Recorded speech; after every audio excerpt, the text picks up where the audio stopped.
ವೀಣಾಶ್ರೀ ಶೈಕ್ಷಣಿಕ ಹಾಗೂ ಗ್ರಾಮೀಣಾಭಿವೃದ್ಧಿ ಸಂಸ್ಥೆ ಗೋಮರ್ಸಿ ವತಿಯಿಂದ ವಿದ್ಯಾಶ್ರೀ ಬಿಎಂಪಿ ಶಾಲೆಯ ಆವರಣದಲ್ಲಿ ಪಕ್ಷಿಗಳಿಗೆ ನೀರುಣಿಸುವ ಕಾರ್ಯಕ್ರಮವನ್ನು ಹಮ್ಮಿಕೊಳ್ಳಲಾಗಿತ್ತು. ವೀಣಾಶ್ರೀ ಶೈಕ್ಷಣಿಕ ಹಾಗೂ ಗ್ರಾಮೀಣಾಭಿವೃದ್ಧಿ ಸಂಸ್ಥೆಯ ಅಧ್ಯಕ್ಷ ಬಸನಗೌಡ ಮಾಲಿಪಾಟೀಲ್ ಅವರು ಪಕ್ಷಿಗಳಿಗೆ ನೀರು ಹಾಗೂ ಕಾಳುಗಳನ್ನು ಹಾಕುವ ಮೂಲಕ ಕಾರ್ಯಕ್ರಮವನ್ನು ಉದ್ಘಾಟನೆ ಮಾಡಿದರು.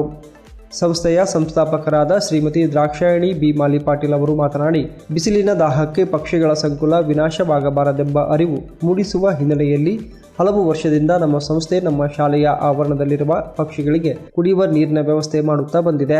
ಭತ್ತದ ನಾಡಿನಲ್ಲಿ ದಿನೇ ದಿನೇ ಬಿಸಿಲು ಜಳ ಹೆಚ್ಚುತ್ತಿದ್ದು, ಬೇಸಿಗೆಯಲ್ಲಿ ಆಹಾರದ ಜೊತೆಗೆ ನೀರನ್ನು ಹುಡುಕಲು ಪರದಾಡುವ ಸ್ಥಿತಿ ಆ ಮೂಕ ಜೀವಿಗಳದ್ದಾಗಿದೆ. ನಗರದಲ್ಲಿ ಎಲ್ಲೆಲ್ಲಿ ಪಕ್ಷಿಗಳು ಹೆಚ್ಚಾಗಿವೆಯೋ ಹತ್ತಿರದ ಮರಗಳಲ್ಲಿ ನೀರು ಹಾಗೂ ಕಾಳಿನ ವ್ಯವಸ್ಥೆಯನ್ನ ಎಲ್ಲರೂ ಮಾಡಬೇಕೆಂದು ಮನವಿ ಮಾಡಿದರು. ಮಕ್ಕಳಿಲ್ದ ಮನೆ ಹೆಂಗಿರುತ್ತ, ಆ ಮಕ್ಕಳಿದ್ರೆ ಎಷ್ಟು ಚೆನ್ನಾಗಿರ್ತೈತೆ, ಹೌದಿಲ್ಲ? ಆ ತರ ನೋಡಲ್ಲಿಗ ಪಕ್ಷಿಗಳು ಯಾವ ತರ ಇಲ್ಲಿ ಓಡಾಡಕತ್ತೇವ, ಅವಕ್ಕೆ ನೀರಿಲ್ಲ ಎಲ್ಲಿನ, ಅದಕ್ಕೆ ಗಿಡಗಳಿಗೆ ನೀರು ಕಟ್ಟಿ ಇವತ್ತು ಅರವಟ್ಟಿಗೆ ಕಾರ್ಯಕ್ರಮ ಇದು ಸೇವಾಸಿರಿ ಟ್ರಸ್ಟ್ ಅಧ್ಯಕ್ಷರು ಇವತ್ತು ಇವನ್ನೆಲ್ಲ ಕೊಡ್ತಾರೆ. ಡೈಲಿ ನೀವು ನೀರ್ ಹಾಕ್ಬೇಕು, ಕಾಳು ಹಾಕ್ಬೇಕು, ಮತ್ತು ನಿಮ್ಮ ಮನೆ ಅಂಗಳದಲ್ಲಿ ಕೂಡ ಮನೆ ಮೇಲೆ ಕಾಳು ನೀರುಗಳನ್ನಿಟ್ಟು ಪಕ್ಷಿಗಳನ್ನ ಕಾಪಾಡಬೇಕು.